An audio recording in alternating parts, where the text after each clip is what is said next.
என்னுடைய பாசத்திற்கும் பேரன்பிற்கும் உரிய மகளிர் சுய உதவி குழுவை சார்ந்திருக்கக்கூடிய என்னுடைய அன்பிற்கினிய தாய்மார்களே, சகோதரிகளே, பத்திரிகை மற்றும் ஊடகத்துறை சார்ந்திருக்கக்கூடிய நண்பர்களே, உங்கள் அனைவருக்கும் என்னுடைய அன்பான வணக்கம். பாளையங்கோட்டை சிறையினிலே பாம்புகள் பள்ளிகள் நடுவினிலே அஞ்சாமல் இருந்தவர் யாரு? அது கலைஞரின் புகழை பாடுன்னு 1965ஆம் ஆண்டு நடந்த மொழிப்போரில் ஈடுபட்ட தலைவர் கலைஞருடைய தீரத்தை சொல்லக்கூடிய வகையில் காரணமாக அமைந்திருக்கக்கூடிய பாளையங்கோட்டை இருக்கக்கூடிய நெல்லைச்சீமைக்கு நான் வந்திருக்கிறேன். அன்றைக்கு பாதுகாப்பு சட்டத்தின் கீழ் கைது செய்யப்பட்டு பாளையங்கோட்டையில் அடைக்கப்பட்டவர் தான் நம்முடைய தலைவர் கலைஞர் அவர்கள். நாடே போற்றும் ஆட்சியை புனித ஜார்ஜ் கோட்டையிலிருந்து அவர் வழங்கினார். அதுதான் திராவிட மாடலோட நவீன தமிழ்நாட்டோட தொடக்கமாக அமைந்தது. இந்திய விடுதலை போராட்டத்திலையும் தமிழ்நாட்டின் வரலாற்றிலேயும் பொன்னால் பொறிக்கத்தக்க தியாகிகளை தந்திருக்கக்கூடிய மண் இந்த திருநெல்வேலி மண். அப்படிப்பட்ட இந்த நெல்லை மக்களுக்கு ஒரு மகிழ்ச்சியான செய்தியை பகிர்ந்துக்க நான் விரும்புகிறேன். இந்த நெல்லையின் அடையாளமாக விளங்குகிறது நெல்லையப்பர் கோயில். 7ஆம் நூற்றாண்டுல நின்று சீர் நெடுமாற பாண்டியரால் கட்டப்பட்ட இந்த கோயிலை 700 ஆண்டுகளுக்கு பிறகு புதுப்பிச்சு திருப்பணிகள் செஞ்சவர் நம்முடைய தலைவர் கலைஞர் அவர்கள். நெல்லையப்பர் கோயிலோட வெள்ளித்தேர் 1991 தீ விபத்தில் எரிஞ்சு போனது. கடந்த பிப்ரவரி மாதம் தான் இதே நெல்லைக்கு வந்தப்போ மீண்டும் அந்த வெள்ளித்தேர் ஓடும்னு அறிவிச்சேன். மகிழ்ச்சியோடு சொல்றேன், இப்போ அதுக்கான பணிகள் எல்லாம் முடிஞ்சிடுச்சு.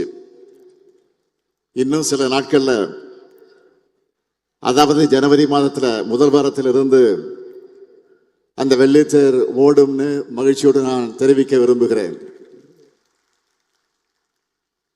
இப்போ நான் மகிழ்ச்சியில் மட்டுமல்ல, பெருமையாகவும் இருக்கிறேன். அதுக்கு என்ன காரணம்னா, நேற்று பொருணை அருங்காட்சியகத்தை திறந்து வச்ச பெருமிதத்தில் கம்பீரமாக உங்கள் முன்னாலே நான் நின்று கொண்டிருக்கிறேன். பொருணை தமிழனுடைய பெருமை, இந்திய துணைக்கண்டத்தினுடைய வரலாறு இனிமே தமிழ் நிலத்திலிருந்து தான் தொடங்கி எழுதப்படணும் என்ற நம்முடைய வாதத்துக்கான சான்றுகளை அறிவியல் பூர்வமாக நாம் நிறுவியிருக்கிறோம். நாம ஏன் கீழடி பொருணைன்னு நம்முடைய வரலாற்று தரவுகளை தொடர்ந்து உறக்க பேசிட்டு இருக்கோம்? தமிழர்களான நம்முடைய பண்பாடு தனித்துவமானது, முற்போக்கானது, இந்திய துணைக்கண்டத்தோட நாகரிகத்தினுடைய தொட்டிலாகவும் உச்சமாகவும் இருந்தது நம்முடைய தமிழ் மாநிலம்தான். அதுக்கு பல இலக்கிய சான்றுகள் இருக்கிறது. ஆனால் இலக்கியம் மட்டுமே ஒருபோதும் வரலாற்று சான்றாகாது. எனவே அதை அறிவியல் ரீதியாக மெய்ப்பிக்கவும் தொல்லியல் சான்றுகளை சேகரிக்கவும் நாம் மேற்கொள்ளக்கூடிய காலப்பயணம்தான் அகழாய்வுகள். இந்த நிலையிலே தான் கீழடை தொடங்கி பல வரலாற்று இடங்கள்ல நாம் மேற்கொள்ளுகிற அகழாய்வுகளுக்கு ஒன்றிய பாஜக அரசு எப்படியெல்லாம் தடை போடுறாங்கன்னு தொடர்ந்து அமலப்படுத்திக்கிட்டு இருக்கோம்.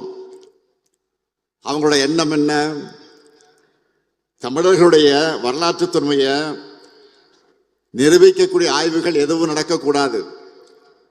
மீறி நடந்தாலும் அந்த ஆய்வு முடிவுகள் வெளியிலே வந்துவிடக்கூடாது. இப்படிப்பட்ட எண்ணம் கொண்ட தமிழ் மீதும் தமிழகம் மீதும் வெறுப்போடு செயல்படுகிற எதிர்த்துத்தான் நாம் இன்றைக்கு உறுதியோடு எதிர்த்து போராடிக்கிட்டு இருக்கிறோம். இல்லாத சரஸ்வதி நதி நாகரிகத்தை தேடி அலைகிறவங்களுக்கு கண்முன்ன நாம் வெளியிடுகிற ஆய்வுகள் தெரிகிறது இல்லை. அதுக்காக நாம் சோர்ந்து போய்விட முடியுமா? நம்முடைய கடமையிலிருந்து நாம் பின்வாங்க முடியுமா? நம்முடைய வரலாற்றை விட்டு கொடுத்துட முடியுமா? நிச்சயம் முடியாது. 2000 ஆண்டுகால சண்டை இது. இதில் நாம் தோற்ற மாட்டோம். நாமும் தொடர்ந்து அடுக்கடுக்கான சான்றுகளை வெளியிட்டுக் கொண்டே இருக்கிறோம். சான்றுகளை ஆய்வறிக்கைகளை வெளியிட்டால் மட்டும் போதுமா? அறிவு தரத்தில் போராடி கொண்டிருந்தால் போதுமா?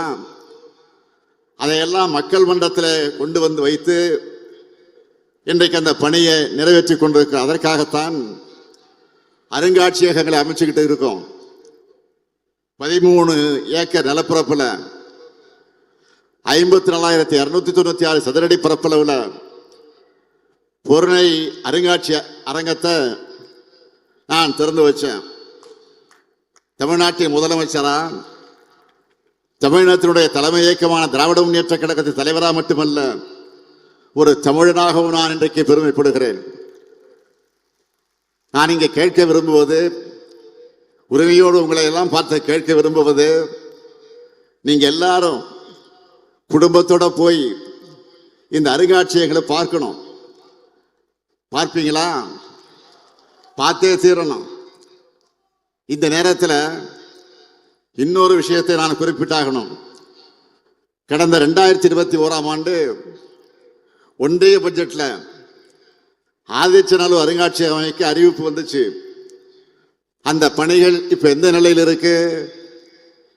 இன்னும் அதற்கான பணிகள் எதுவும் தொடங்கல. ஆனா நாம் ஆட்சி பொறுப்புக்கு வந்த பிறகு தமிழ்நாடு தொல்லியல் துறை சார்பில் சிவகளை உள்ளிட்ட அகழாய்வுகளை மேற்கொண்டு இப்போ உலகமே திரும்பி பார்க்கக்கூடிய அளவுக்கு பொருணை அருங்காட்சியகத்தை உருவாக்கி இருக்கிறோம். அதனால இந்த நேரத்தில் மாண்புமிகு மோடி அவர்களையும், மாண்புமிகு நிதியமைச்சராக இருக்கக்கூடிய திருமிகு நிர்மலா சீதாராமன் அவர்களையும் தமிழ்நாட்டில் கட்டியிருக்கக்கூடிய பொருணை அருங்காட்சியகத்துக்கு, கீழடி அருங்காட்சியகத்துக்கு வந்து பார்க்கணும். இந்த கூட்டத்தின் மூலமாக, இந்த விழாவின் மூலமாக நான் அன்போடு அவர்கள் அழைக்கிறேன். நீங்க வந்து பார்த்தாதான் தமிழருடைய நாகரிகத்தை எந்த அளவுக்கு தொன்மை கொண்டதுன்னு தெரியும். இதை மிகச்சிறப்பாக உருவாக்கி இருக்கக்கூடிய நம்முடைய மாண்புமிகு நிதியமைச்சர் தங்கம் தென்னரசு அவர்களுக்கும், கட்டி எழுப்பியுள்ள மாண்புமிகு அமைச்சர் ஏவா வேலு அவர்களுக்கும், அரசு அளவில் அனைவருக்கும் என்னுடைய பாராட்டுக்களை, வாழ்த்துக்களை நான் தெரிவித்துக் கொள்ள விரும்புகிறேன்.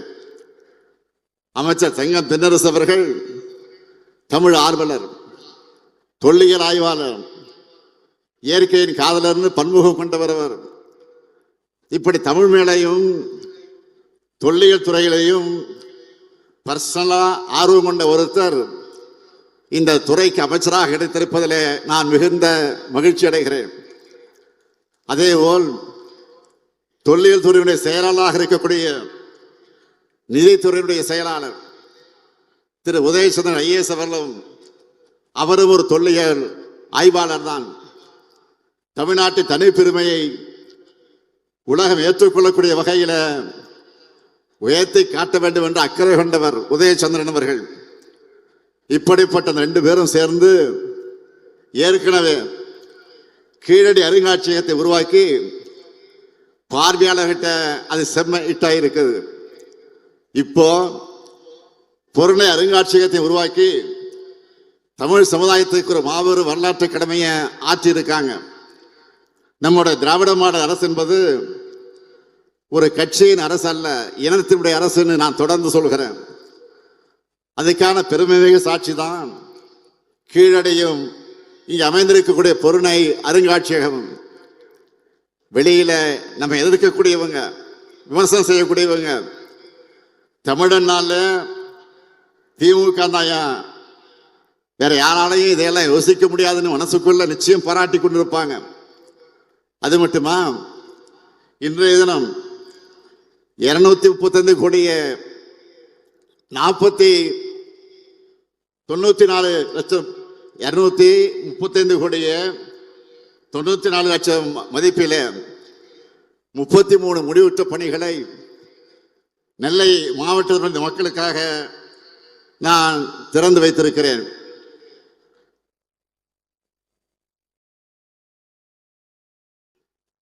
அதில் குறிப்பிட்டு சொல்லணும்னா, நெல்லை பன்னோக்கு மருத்துவமனையில் இதயம், நரம்பு, சிறுநீரகம், கல்லீரல் குறைபாடு அத்தனை பேருக்கு சிகிச்சை வழங்க தேவையான நவீன கட்டமைப்புகளையும் கொண்ட மருத்துவமனை கட்டடம் முக்கியமாக இருக்கிறது. தமிழ் பெருமைக்கு பொருணை மியூசியம், மக்கள் உயிர்காக்க மருத்துவமனை. அப்ப நெல்லை மக்களுடைய அறிவு பசைக்கு என்னன்னு கேட்கிறீங்களா? சென்னையில அண்ணா நூற்றாண்டு நூலகம், மதுரையில கலைஞர் நூற்றாண்டு நூலகம், கோவையில தந்தை பெரியார் நூலகம் மற்ற அறிவியல் மையம், திருச்சியில பெருந்தலைவர் காமராசர் நூலகம் என்ற வரிசையில நம்ம நெல்லையில கண்ணியத்திற்குரிய காகிதமில்லத்தவர்கள் பேரால 100 கோடி ரூபாய் மதிப்பீட்டில் பிரம்மாண்ட நூலகம் அமையவிருக்கு. அதுக்கான அடிக்கலை இன்று நாட்டி இருக்கிறேன். நெல்லையோட அடையாளமா நெல்லையப்பர் கோயில், திருவள்ளூர் இரட்டைப்பாலம், தாமிரபரணி. இந்த வரிசையில் இனி பொருணை அருங்காட்சியகமும் மாபெரும் அறிவு திருக்கோயிலா அமைய போற காகிதமில்ல நூலகம் இருக்கும். நெல்லைக்கு மட்டுமல்ல, பக்கத்தில் இருக்கக்கூடிய தென்காசி, தூத்துக்குடி, கன்னியாகுமரி உள்ளிட்ட தென் மாவட்டங்களை சார்ந்த மாணவர்கள், இளைஞர்கள் இதனால பெரிய அளவில் பயனடைவாங்க. மொத்தம் 356 கோடியே 59 லட்சம் ரூபாய் மதிப்பில் புதிய திட்டப்பணிகளுக்கு அடிக்கல் நாட்டி இருக்கிறேன். 45,477 பயனாளிகளுக்கு 101 கோடி 49 லட்சம் ரூபாய்க்கு நலத்திட்ட உதவிகளையும் வழங்கக்கூடிய முப்பெரும் விழாவாக இந்த அரசு விழாவை மிக சிறப்பான வகையில் ஏற்பாடு செய்திருக்கக்கூடிய இந்த மாவட்டத்துடைய பொறுப்பு அமைச்சர், நம்முடைய சீனியர் அமைச்சர்களை ஒருத்தராக விளங்கிக் கொண்டிருக்கக்கூடிய KN நேரு அவர்களையும் நான் இந்த நேரத்தில் பாராட்டுகிறேன், வாழ்த்துகிறேன். அனுபவமிக்க சிறந்த செயல் வீரர் உங்க மாவட்டத்துக்கு பொறுப்பு அமைச்சராக கிடைச்சிருக்கிறார். அவர் கையில பெரிய துறை இருக்கு. அதனால பெரும்பாலான திட்டங்களை அவரே உங்களுக்கு கொண்டு வந்து விடுவார். சீனியர் மினிஸ்டர் என்கிற காரணத்தால் மற்ற அமைச்சர்களிடத்திலே மிரட்டி உருட்டி கனிவா பேசி கொண்டு வந்துடுவார். இங்க நாம் நடைமுறைப்படுத்தி வரக்கூடிய திட்டங்களை பார்த்தாலும் நேருவோட எஃபெக்ட் தெரியும். விழாவை சிறப்பாக ஒருங்கிணைச்சிருக்கக்கூடிய அவருக்கும், அதேபோல் மாவட்ட ஆட்சியர் சுகுமார் அவர்களுக்கும், இவர்களுக்கெல்லாம் துணையாக இருக்கக்கூடிய அனைத்து துறை அரசு அதிகாரிகளுக்கும் என்னுடைய மனமார்ந்த பாராட்டுக்களையும் வாழ்த்துக்களை நான் தெரிவித்துக் கொள்ள விரும்புகிறேன். 16 ஆண்டுகளுக்கு முன்னாடியே முதலமைச்சர் கலைஞர் அவர்கள் தாமிரபரணி ஆற்றின் வெள்ள உபரி நீரை வறண்ட பகுதிகளுக்கு கொண்டு போக 369 கோடி ரூபாய் ஒதுக்கி தாமிரபரணி, கருமணியாறு மற்றும் நம்பியாறு வெள்ள உபரி நீர் திட்டத்தை தொடங்கி வச்சார். 2021 நம்ம திராவிட மாடல் ஆட்சி பொறுப்பேற்ற உடனே இதுக்காக தனியாக அலுவலர்களை நியமித்து விரைந்து முடிக்க நான் உத்தரவு போட்டேன். தமிழ்நாட்டின் நதிநீர் இணைப்பு திட்டமாக வெற்றிகரமாக இது முடிக்கப்பட்டு கடந்த பிப்ரவரி மாதம் அது திறந்து வைக்கப்பட்டது. இதனால திருநெல்வேலி மாவட்டத்தில் 14,085 ஹெக்டரும், தூத்துக்குடி மாவட்டத்தில் 8,955 ஹெக்டர்னு மொத்தம் 23,040 ஹெக்டர் நிலங்கள் பாசன வசதி பெற்றது. அதேபோல் பாளையங்கோட்டை, நாங்குநேரி, ராதாபுரம், திருவைகுண்டம், திருச்செந்தூர் ஆகிய சட்டமன்ற தொகுதியில் இருக்கக்கூடிய வறண்ட பகுதிகளில் இதனால நிலத்தடி நீர் மட்டம் உயர தொடங்கி இருக்கு, வேளாண்மை பிணைகள் பெருகி இருக்கு. இப்படி நம்ம திராவிட மாடல் ஆட்சியில திருநெல்வேலி மாவட்டத்துக்கு ஏராளமான நன்மைகளை செஞ்சு இன்றைக்கு மக்களுக்கு அர்ப்பணிச்சிருக்கிறோம். அது மட்டும் இல்ல, நம்முடைய முத்திரை திட்டங்களாக இருக்கக்கூடிய அந்த திட்டங்களை பற்றி சொல்லணும்னா, இந்த நெல்லையில அதன் மூலமாக பயனடைந்திருக்கக்கூடிய அந்த திட்டங்களை பற்றி நான் தலைப்புச் செய்தியாக சொல்ல போகிறேன். பெத்த மகனை கைவிட்டாலும் கூட என் மகன் ஸ்டாலின் இருக்கான்னு தாய்மார்களுக்கு தன்னம்பிக்கை ஊட்டுகிற கலைஞர் மகளிர் உரிமை திட்டம். அந்த திட்டத்தில் இதுவரைக்கும் 2,56,000 பேருக்கு மாதந்தோறும் 1000 ரூபாய் வழங்கப்பட்டு வருது. முதியோர், மாற்றுத்திறனாளிகள் வீட்டுக்கே போய் ரேஷன் பொருட்களை வழங்கக்கூடிய தாய்மன திட்டத்தில் 48,434 பேர் பயனடைகிறாங்க. நலம் காக்கும் ஸ்டாலின் மருத்துவ முகாமில் இதே நெல்லை மாவட்டத்தை சார்ந்த 44,176 பேர் மெடிக்கல் டெஸ்ட் எடுத்திருக்கிறாங்க. விடியல் பயணத்தை பொறுத்தவரைக்கும் சொல்லணும்னா, தினந்தோறும் 1,83,000 சகோதரிகள் பேருந்தில் சுதந்திரமாக பயணிச்சுட்டு இருக்கிறாங்க. புதுமை பெண் திட்டத்தில் 29,244 கல்லூரி மாணவர்களுக்கு மாதந்தோறும் 1000 ரூபாய் போய் சேருது.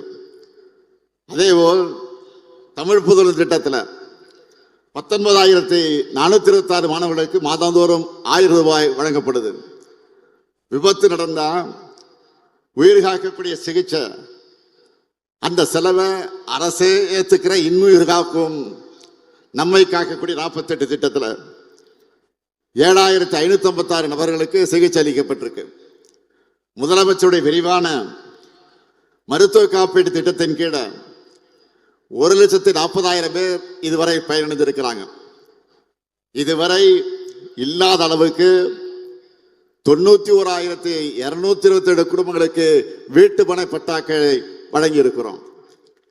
இதெல்லாம் மாநில அரசினுடைய முத்திரை திட்டங்கள். நெல்லைக்குன்னு ஸ்பெஷலா நிறைவேற்றின பணிகள், இப்ப வேலை நடந்துகிட்டு இருக்கக்கூடிய பணிகளை சொல்லவா?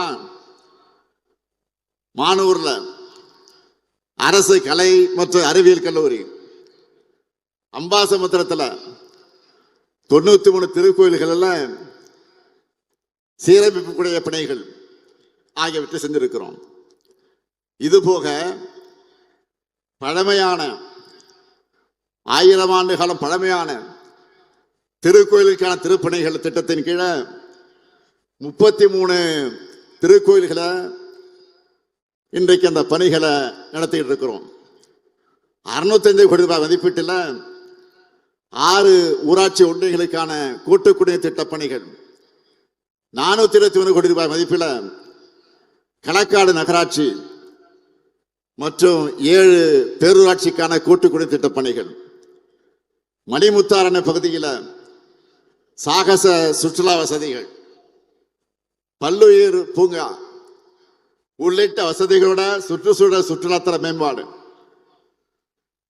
கூட்டப்புலி கூடுதாடையில தூண்டில் வளைவு, ராதாபுரம் வட்டம் விஜயாபதியில புதிய விளையாட்டரங்கம், தாழையொத்து முதல் கொங்காந்தான் பாறை அது வரைக்கும் மேற்கு புறவழிச்சாலை, இத்தனை பணிகள் நடைபெற்று வருது. அது மட்டும் இல்ல, காவல் கிணறு ராதாபுரம் சாலையில ரயில்வே மேம்பாலம், புலவநகர்புரம் பகுதியில் ஒய் வடிவில மேம்பாலம், ராதாபுரம் வட்ட ஆலந்துறை ஆற்றின் குறுக்கே உள்ள கஞ்சிப்பாறை அணைக்கட்டை மேம்படுத்தி அதனுடைய மேல்மட்ட மற்றும் கீழ்மட்ட கால்வாய்களை அனுமான நதி வர அகலப்படுத்தக்கூடிய பணி ஆகிய பணிகள் தொடங்க போகுது.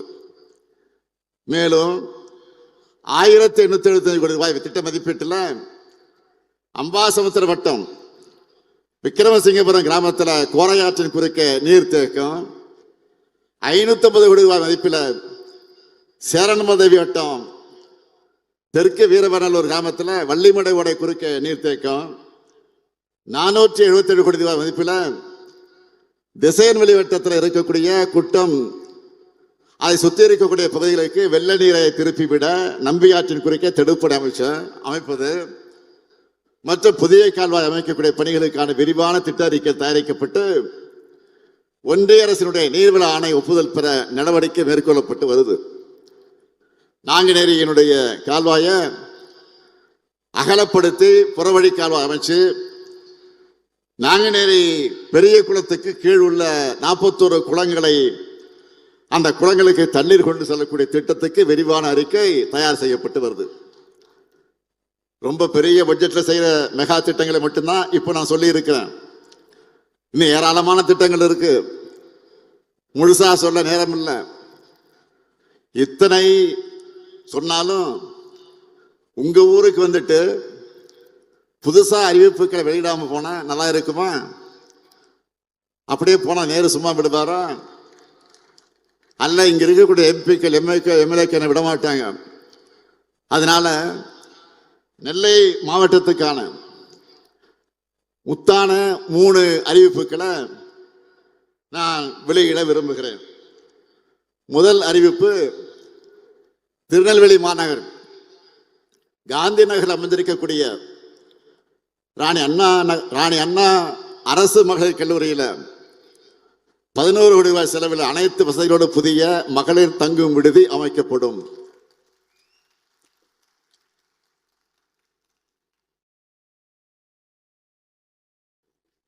இரண்டாவது அறிவிப்பு, சேரன்மாதேவி வட்டம் முக்கூடல் பாப்பாக்குடி கிராம விவசாயிகள் பயன்பெறக்கூடிய வகையில் காங்கேயன் கால்வாய் மற்றும் வெள்ளோடையை மேம்படுத்தக்கூடிய பணிகள் 4 கோடியே 1 லட்சம் ரூபாய் மதிப்பீட்டில் மேற்கொள்ளப்படும். மூன்றாவது அறிவிப்பு, நாங்குநேரி மற்றும் ராதாபுரம் வட்ட விவசாயிகளுடைய கோரிக்கை ஏற்று 5 கோடி ரூபாய் செலவில் வள்ளியூர் பெரியகுளம் மற்றும் வள்ளியூரான் கால்வாய் ஆகியவை புனரமைக்கப்படும் என்று மகிழ்ச்சியோடு தெரிவிக்கிறேன். இப்படி மக்களுக்கு தேவையானதை பார்த்து செய்து தரக்கூடிய மக்களாட்சியை நாம நடத்திக்கிட்டு இருக்கோம். இதுக்கு அப்படியே நேர்மாறாக மக்கள் விரோத ஆட்சியா ஒன்றிய அரசு இன்றைக்கு நடைபெற்றுக் கொண்டிருக்கு. இந்திய கிராமங்களுடைய உயிர்நடையாக இருந்து பல கோடி ஏழை மக்களுடைய வறுமையை போக்கின மகாத்மா காந்தி 100 நாள் வேலை திட்டத்தை இப்போ பாஜக அரசு திட்டமிட்டு முடக்கி இருக்கிறாங்க. மகாத்மா காந்தியுடைய பெயரையே நீக்கி பெரும்பாலான இந்திய மக்களுக்கு புரியாத இந்தி பேரை வேற வச்சிருக்கிறாங்க. மதச்சார்பின்மை, ஒற்றுமை என்ற சொற்கள் அது பாஜகவுக்கு பிடிக்காது. அதனால அதையெல்லாம் வாழ்நாளெல்லாம் வலியுறுத்தின காந்தியை அவங்களுக்கு பிடிக்காது. உலகம் முழுக்க இந்தியாவோட அடையாளமா இருக்கிற தேசத்தந்த காந்தியோட பேரையே இன்றைக்கு நீக்கி இருக்கிறாங்க. காந்தியோட பேரை நீக்கினது மட்டும் இல்ல, 100 நாள் வேலை திட்டத்தின் உண்மையான நோக்கத்தையே காலி பண்ணிட்டாங்க, அழிக்கிறாங்க. கடந்த 10 ஆண்டுகளா இந்த திட்டத்தை பல்வேறு கோணங்கள்ல கெடுத்தாங்க, பல வகைகளை நாசப்படுத்தினாங்க. ஆட்களை குறைச்சாங்க, வேலை நாட்களை குறைச்சாங்க, சரியாக சம்பளம் தரல, சரியா அங்கிருந்து முறையாக வர வேண்டிய நிதி ஒதுக்கீடு செய்யல. இன்னும் சொல்லணும்னா ஒன்றிய அரசு தர வேண்டிய நிதியை கூட மாநில அரசு தான் அந்த நிதியை சமாளிச்சு தந்தோம். இப்படி கொஞ்சம் கொஞ்சமாக நாசம் பண்ண இந்த திட்டத்துக்கு இப்போ மொத்தமா மூடு விழா நடத்திட்டாங்க. இனிமே மாநில அரசு 40 விழுக்காடு நிதி தரணுமா? ஏற்கனவே நிதி நெருக்கடி உருவாக்கி நிதி ரிலீஸ் பண்ணாம நிறுத்தி வச்சு நம்ம முடக்க பார்க்கிறவங்க இப்போ கூடுதல் சுமைய நம்ம தலையில கட்டுறாங்க. அறுவடை காலங்களில் 60 நாட்கள் வேலை எதுவும் வழங்கப்படாதுன்னு வேற மாற்றம் செஞ்சிருக்கிறாங்க. இதனால் வேளாண் பணி செய்தவங்க வாழ்வாதாரம் பெரிய அளவில் பாதிப்பை சந்திக்கிறாங்க. மொத்தத்தில் ஏழைகளுக்கு ஒன்றிய பாஜக அரசுக்கும் எந்த சம்பந்தமும் இல்லைன்னு கை கழுவி இருக்கிறாங்க. நாடாளுமன்றத்திலையும் இதை பற்றி முறையாக விவாதிக்காம அக்கிரமம் பண்ணாங்க, நிறுத்திட்டாங்க. இதோட விளைவுகள் யாரும் இது நினைச்சு பார்க்க முடியாத அளவுக்கு மோசமாக இருக்கிறது. அதனால அரசியல் இயக்கங்கள் எல்லாம், செயற்பாட்டாளர்கள், உலக புகழ்பெற்ற பொருளாதார அறிஞர்கள், நோபல் பரிசு பெற்றிருக்கக்கூடிய வல்லுநர்கள் எல்லாம் பலரும் ஒன்றிய அரசு முடிவு எதிர்த்து குரல் கொடுத்திருக்கிறாங்க. இது ஒரு வரலாற்று தவறுன்னு எச்சரிக்கை மணியை ஒழிச்சிருக்கிறாங்க. இந்த நிலையிலே தான் வருகிற 24ஆம் தேதி 100 நாள் வேலை திட்டத்தை நிறுத்துறதுக்கு எதிராக நம்முடைய திராவிட முன்னேற்ற கழகத்தின் தலைமையில் அமைந்திருக்கக்கூடிய மதச்சார்ப கூட்டணியின் சார்பில் தமிழகம் முழுவதுமாக நாம் ஒரு மிகப்பெரிய ஆர்ப்பாட்டத்தை நடத்த வேண்டும் என்று அறிவிச்சிருக்கிறோம். ஆனா இதை பத்தி மூச்சு விட கூட விட முடியாமல் இருக்கிறார். யாரு? போலி விவசாயி பழனிசாமி. உண்மையான விவசாயியும் நான் தான் விவசாயின்னு சொல்றாரு. நானும் கேடிதான், நானும் திருடன் தான் சொல்லி சொல்ற மாதிரி நானும் விவசாயி தான் சொல்லிக்கிட்டே இருக்கிறதா. இது வரைக்கும் வாய் திறக்கல. ஏற்கனவே விவசாயிகளுடைய உரிமையை பறிக்க அவங்களால நடுத்தூரை நிறுத்தி பெரிய போராட்டத்தை நடத்தினாங்க. எதுக்கு? 3 வேளாண் சட்டத்தை பாஜக அரசு கொண்டு வந்துச்சப்போ அதுக்கு பாஜக காரங்களெல்லாம் மூக்கு மேல விரல் வைக்கக்கூடிய அளவுக்கு முட்டு கொடுத்தார். யாரு? பழனிசாமி. என்ன சொன்னாரு? நியாயப்படுத்தினாரு. போராடுறவங்கெல்லாம் புரோக்கர்னு சொன்னாரு. அது மட்டுமா, சிறுபான்மையினருக்கு, இலங்கை தமிழர்களுக்கு எதிரான குடியுரிமை திருத்த சட்டத்தை பாஜக கொண்டு வந்தப்போ நாடு முழுக்க போராட்டம் நடந்துச்சு. ஆனா இதனால எந்த முஸ்லீமும் பாதிக்கப்பட மாட்டார் மனசாட்சியே இல்லாம சொன்னவர் யாரு? பழனிசாமி. இந்த துரோக லிஸ்ட்ல லேட்டஸ்டா அடிஷனலா 100 நாள் வேலை திட்டம் சேர்ந்திருக்கு. பாஜக அரசு பல கோடி ஏழை மக்களோட வயிற்றுல அடிக்கிறப்ப கூட அதை எதிர்க்க துணிச்சல் இல்லாம அநியாயத்துக்கு துணை போகிற இந்த செயலை மக்கள் மறக்கவோ மன்னிக்கவோ மாட்டாங்க. எனவேதான் மக்கள் சக்தியின் துணையோடு இந்த சட்டத்தையும் திரும்ப பெற வைப்போம். இது எங்களுடைய லட்சியம். ஜிஎஸ்டி அடாவடி ஆளுநர், மெட்ரோ நிராகரிப்பு அப்படின்னு ஒன்றிய பாஜக எத்தனை நெருக்கடிகளை ஏற்படுத்தினாலும் போராடி வாதாடி திட்டமிட்டு அனைத்து வகையிலும் தமிழ்நாட்டை முன்னேறிய மாநிலமாக நாம் உயர்த்தி காட்டிக் கொண்டிருக்கிறோம். இந்தியாவிலேயே நம்பர் 1 மாநிலம்னு நாம சொல்லல, ஒன்றிய அரசின் அறிக்கையிலேயே அறிவிச்சிருக்கிறாங்க. நம்ம எதிர்க்கிறவங்க கூட மறக்க முடியாத அளவுக்கு வெற்றி என்பதுதான் திராவிட மாடல் கெத்து. அடுத்து அமைய போறது நம்முடைய ஆட்சி தான். உறுதியா சொல்றேன், திராவிட மாடல் 2.0 இன்னும் பல மகத்தான திட்டங்கள் வரப்போகுது. கலைஞர் மகளிர் உரிமை தொகையை இதுவரை 1,13,00,000 சகோதரிகளுக்கு கொடுத்துட்டு இருந்தோம். இந்த மாசத்திலிருந்து கூடுதலா எவ்வளவு கொடுக்கிறோம்? 16 லட்சம் பேருக்கு அதிகமாக மாசம் 1000 ரூபாய் கொடுக்கிறோம். நம்முடைய திட்டத்தை இந்தியாவின் பல மாநிலங்களை ஃபாலோ பண்ண ஆரம்பிச்சுட்டாங்க. பாஜக ஆட்சியர் ஒரு மாநிலத்தில் கூட கொடுத்துட்டு இருந்தாங்க. ஆனா இப்ப திருப்பி கேட்கிறாங்க அதை கொடுத்ததை. ஆனா நாம கூடுதலா கொடுக்கிறோம். இப்போ திருப்பி கேட்கல, கூடுதலா கொடுக்கிறோம். இதான் திமுக ஆட்சி, தான் திராவிட மாடல் ஆட்சி, இதுதான் தமிழ்நாடு. உங்களுடைய அசைக்க முடியாத ஆதரவோடு இது என்றும் தொடரும். எத்தனை தடைகள் வந்தாலும் திராவிட மாடலால் தமிழ்நாடு வெல்லும், தமிழ்நாடு வளரும். நன்றி, வணக்கம்.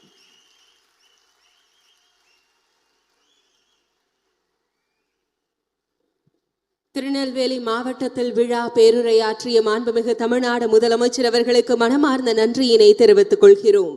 16% பொருளாதார வளர்ச்சியுடன் தமிழ்நாடு முதலிடம் பிடிக்க காரணமானவர். இதர மாநிலங்களை